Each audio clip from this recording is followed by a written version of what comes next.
Hey friendlies, I'm Carolyn and this is my RV life. You're going to join me today for a momentous occasion in my life. This is a big deal and I'm going to take you with me today as I go through this process.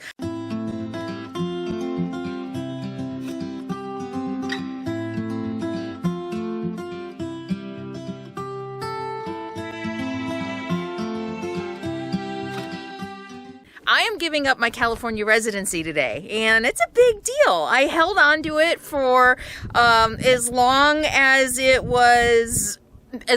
made sense. I mean, I'm always going to be a California girl, but at this point in my nomadic life, it really doesn't make financial sense to hold on to my California residency. And so today, I'm going to become a Nevada resident. And I'm going to take you with me as I show you how I become a Nevada resident in a day. Super, super easy. I've already done the homework and the research, and I found out I can do it in one day. And I'm going to take you with me and show you how it's done. This is a question I get from a lot of nomads and people who are going to be hitting the road, how to choose a state of residency. And I'm going to give you a little bit of background about my choice so that maybe it can help you decide for yourself what you want to do. I decided to hold on to my California residency as long as I did, even though I haven't set foot in California for a year, because I'm a Californian, and the fact that I pay income tax in the state of California was a moral, value-based decision that I wanted to make because I'm a Californian and that's where I wanted my tax dollars to go. However, now that I bought a new RV, I bought it out of state and I haven't set foot in California. You kind of get to a point where you have to make some tough decisions, some decisions that make sense for me financially. And it was time for me, unfortunately, to let go of my California residency. I spend more time in Nevada than any other state, so it made sense for me to become a Nevada resident. Number one, because registering my vehicle, because I purchased it in New Mexico, in California, probably would have cost me extra money to make it so that it would pass all the tough emission standards of California. California has some of the toughest emission standards in the country, and it would have cost me, I don't know how much extra money to get it smogged in California. So I chose Nevada, and I chose Nye County, Nevada, which is outside of Reno County, the county that Reno's in, and outside the county that Las Vegas is in, because I will not have to pass tough emission standards. And since I'm not going to be living in those counties, why should I have to abide by their emission standards? I'm driving in, all over the country. So it makes sense that I choose to register my vehicle in a county that doesn't have such tough restrictions, so since I won't be driving the vehicle in that county. And the second reason I'm choosing Nevada is because there is no state income tax. And because I travel, and I was in 22 states last year, it really makes sense that I don't pay income tax to one state since I'm not living in that state. I'm not generating revenue in that state. All of my revenue is online through Google, YouTube, Patreon, Amazon, Teespring. All of my revenue is made online now. So it doesn't make sense for me to pay income tax to a state that I don't live in. And so those are the reasons I have chosen to change my residency to Nevada. The fact that I spend amount of my time in the winter in Nevada. I need to register my vehicle. I don't have to get it smogged. I don't have to get it inspected at all. There's no inspection at all. And I don't have to pay state income tax. And that is the reason a lot of nomads choose to become resident of states like Nevada, Texas, Florida, North Dakota, and I think there might be one more, and I meant to look it up before I started this video and I forgot. I will put in the captions, so if you're not looking at the video, look at the video now. I will put in the captions all the states that don't require state income tax that are fairly easy for nomads like us to become a resident of. I'm going to take you through all the process today, from getting a physical address, which is required before I become a Nevada resident. I'm going to show you how I do that. I'm going to show you how I get a mailing address. I'm going to show you how I register to vote. And finally, we're going to go to DMV. I'm going to show you how I get a Nevada driver's license and how I register my vehicle in Nevada. All right, you ready to hang out with me today as we take care of business and become a Nevada resident? Let's go. Okay, the first step of becoming a Nevada resident is becoming a Nevada resident and actually moving here. And all they require is proof that you have a rental agreement paid for 30 days. So here I am at the RV park that was recommended by the mail forwarder. She gave me a list of a few, and I called around and found the least expensive one. Since I'm not going to be staying here, I'm going to be staying in the National Forest or in BLM land. Unfortunately, BLM land is not an official address, so I have to pay to get an official address and a rental agreement. $325 flat for a place to park. You can stay here if you want, of course. I'm going to have an actual address and a spot to park in. I'm just choosing not to stay here. So that's step one. I need to get an address. So let's go. Okay, I officially live in Nevada now, at least for the next 30 days. Welcome to my home address, my mobile home spot. This is what it looks like for $350 a month plus utilities. And I'm here just to dump my tanks and get water. I can't imagine living like this. I know some people don't mind it. It's definitely for some people, but not for me. This is where I work. That would be my view. Not so much. That's actually a rental. They rent it out by the weekend, by the week, whatever. So nobody actually lives there, which would be, if I'm going to have a view of a trailer, an empty one would be the best. Yeah. So welcome to my official Nevada home. Okay, that's it. A rental agreement paid for the next 30 days. So $350 flat for a street address. And that's the first step to becoming a Nevada resident. You have to show that you live here for at least 30 days, and you have to have a street address, which I now have at this lovely RV park, which is now my home. What do you think, bud? Want to live here? No. We want to live on BLM land, don't we? Oh, there's birds. Home sweet home. The next stop is J&B Mailroom, a mail forwarder. And that is because I need a Nevada mailing address for them to send my driver's license to. I don't want them to send the driver's license to the street address because I'm not going to be here. And I'm only going to be a Nevada resident for part of the year. And so I am going to have a Nevada mailing address so that it's official, to make my Nevada residency official. And my new mail forwarder will now be out of Nevada instead of California. My driver's license will be Nevada, my license plates will be Nevada, and so my mail forwarder is going to be my next stop before I go to DMV, because I need to give them an address to send my driver's license. They can't send my driver's license to the RV park. They're going to need to send my DMV renewal, they're going to need to send license renewals, they're going to need to send my driver's license or anything else that they're going to be sending. Since I'm technically not going to be living in the RV park, I can't use this address year round. Officially, I have to have a Nevada address on file for them to send all of those legal important documents to me to maintain my Nevada residency. So that's my next stop, my mail forwarder, to just make everything even more legit. And then once we get that done, then I can go to DMV and start the process of getting a driver's license and registering the new RV. All right, let's take off.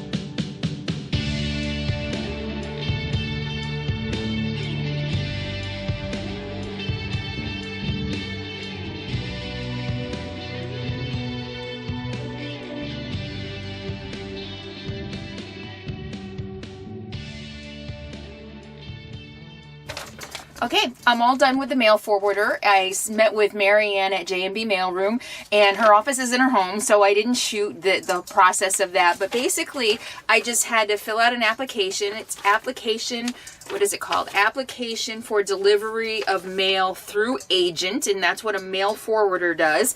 So I got a P.O. box, and it basically gives her permission to get my mail for me and then to forward it to me wherever I am in the country. So in the past, what I have done is use the UPS store in California to do that, and now I have JMP mailroom in Nevada that's going to do that for me. So I have a P.O. box in Nevada that is now my official mailing address, in addition to the street address at the RV park that I paid for a month. So with these two things, with a mailing address and a rental agreement and a street address, I'm now ready to go to the DMV. I already went to the DMV yesterday because I wanted to make sure I had all my paperwork in order before I go for real. I just wanted to make sure I had everything I need. I looked online and some of it was a little confusing, and I just wanted to be really clear about what I needed.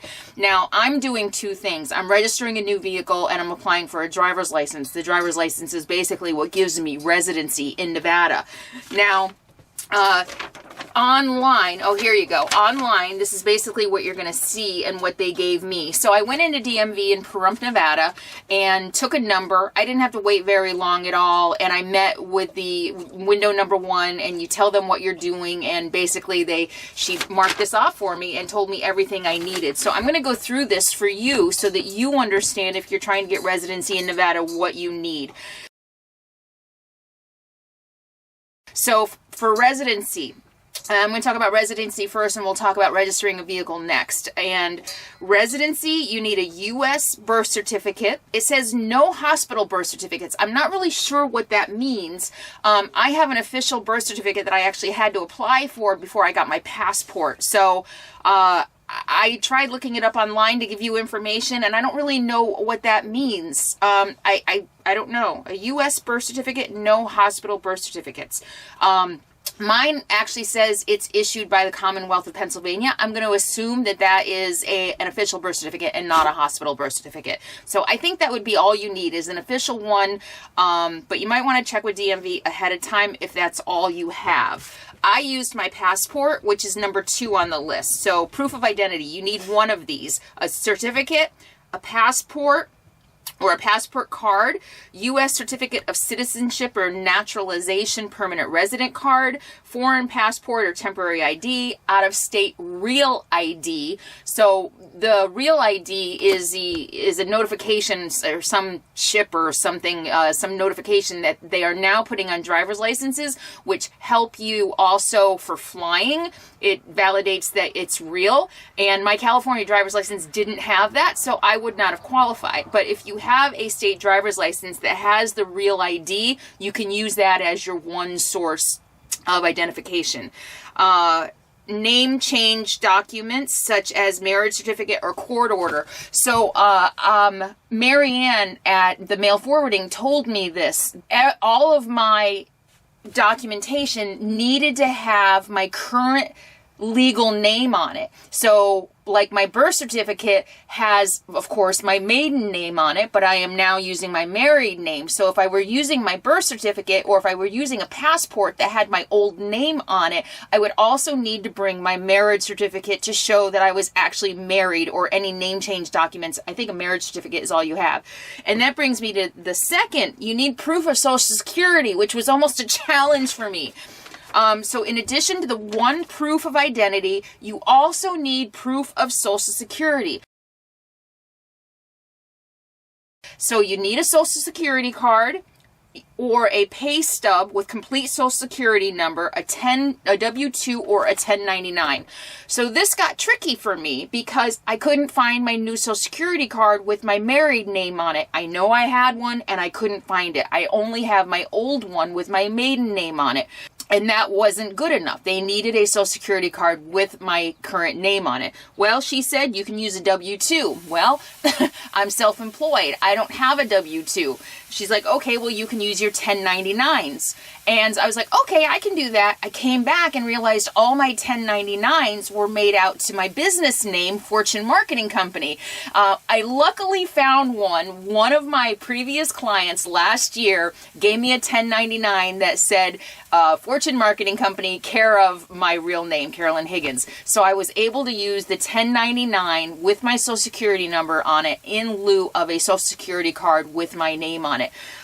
So yeah, for women, just make sure all of your documentation has your current legal name on it, your maiden name, married name, all of that. You need to get all of that straightened out before you go, or you could have, you can have challenges. And if you need to, it could delay the process of getting residency if you need to order new social security cards or whatever, which I'm going to have to get a new social security card. I just lucked out. I had one 1099 that had my real name on it and not my business name.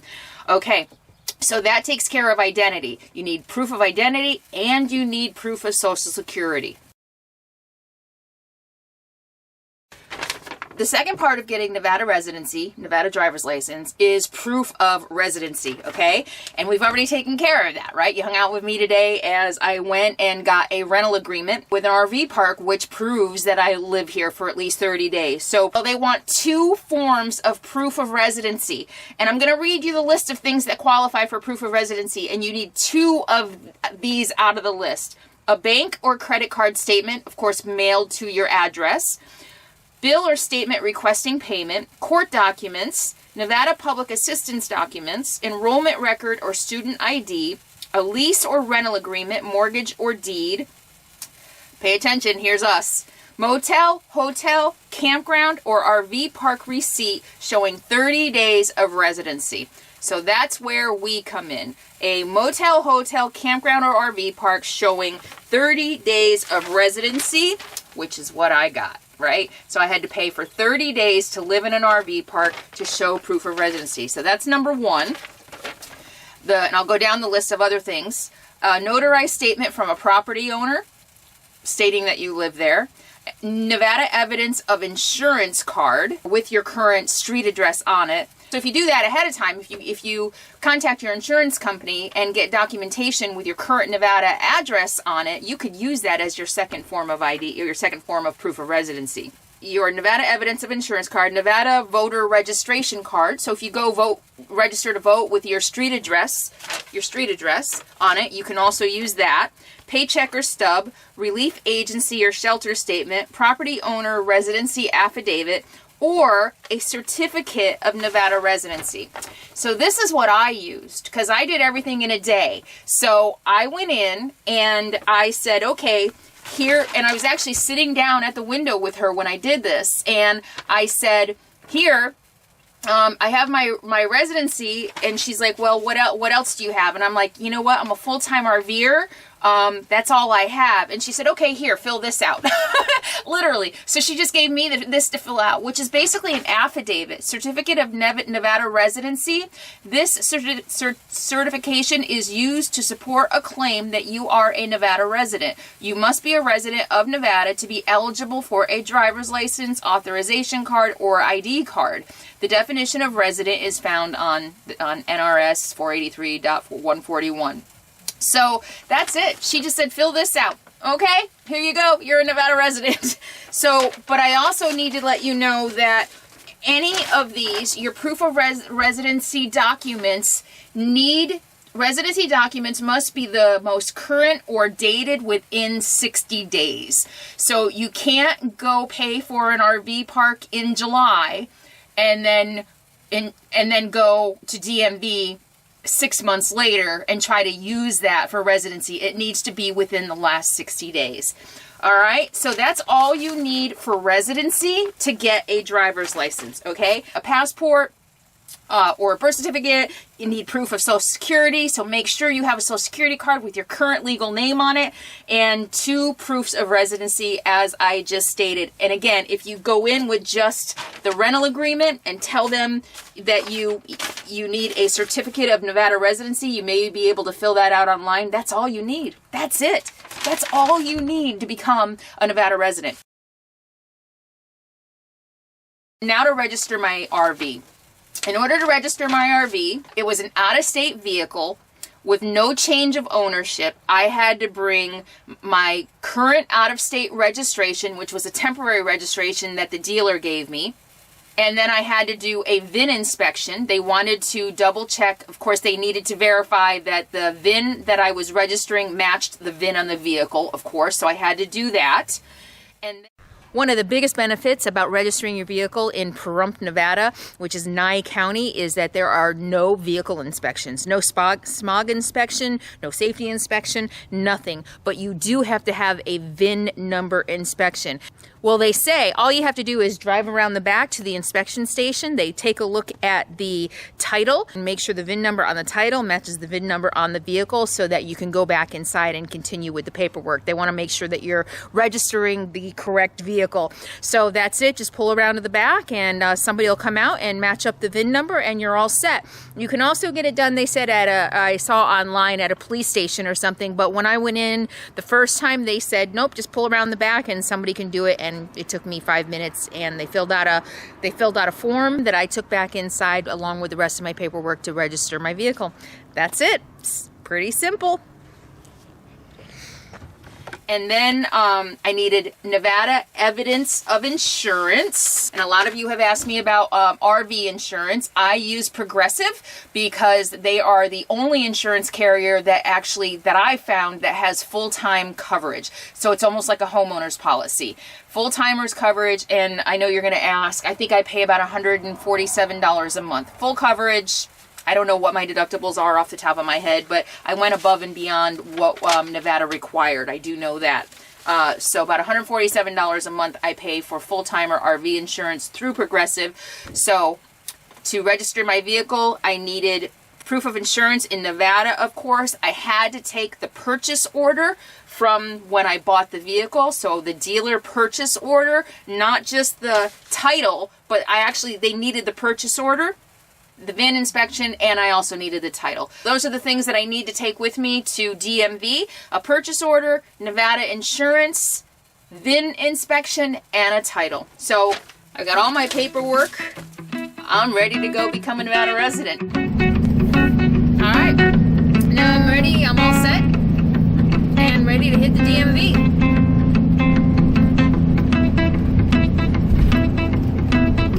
What do you think, Capone? Want to live in Nevada? Want to be a Nevada resident? What do you think?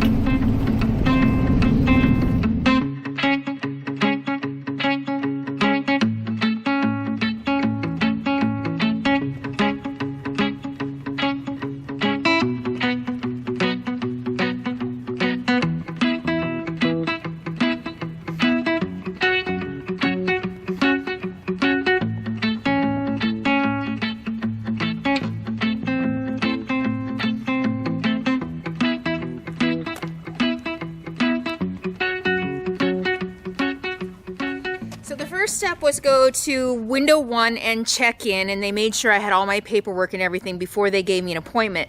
They don't do appointments ahead of time anymore where you can call ahead or email or go online and make an appointment. But what they did is they made sure all my paperwork is in order before they put me in line to see a clerk, and then they will notify me when my appointment is 20 minutes away, and then again when I'm up. So they're going to text me and let me know. It's going to be about 35 minutes, so I can go somewhere and go shopping, and then they'll let me know about 20 minutes before my appointment when I'm coming up, and then they'll notify me again when I'm up, so I can just hang out in the rig if I want.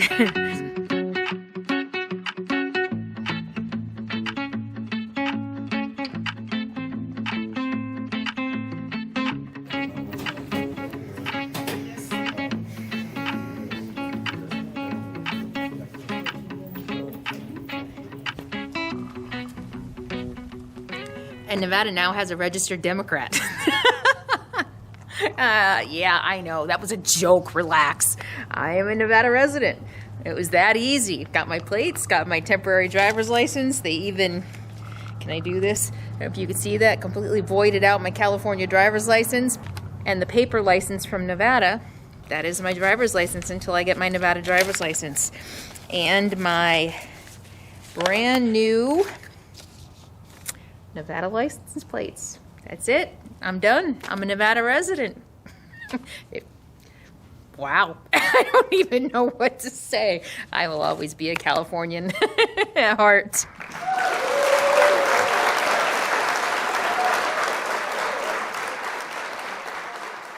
Ta-da! And just like that, 10 days later, I am a Nevada resident. It's official. Welcome home. There you go. It was that easy. In one day, you too can become a Nevada resident. And I hope that really helps all of you who are leading nomadic lives or thinking about leading nomadic lives and what you're going to do about residency and your domicile and your home state.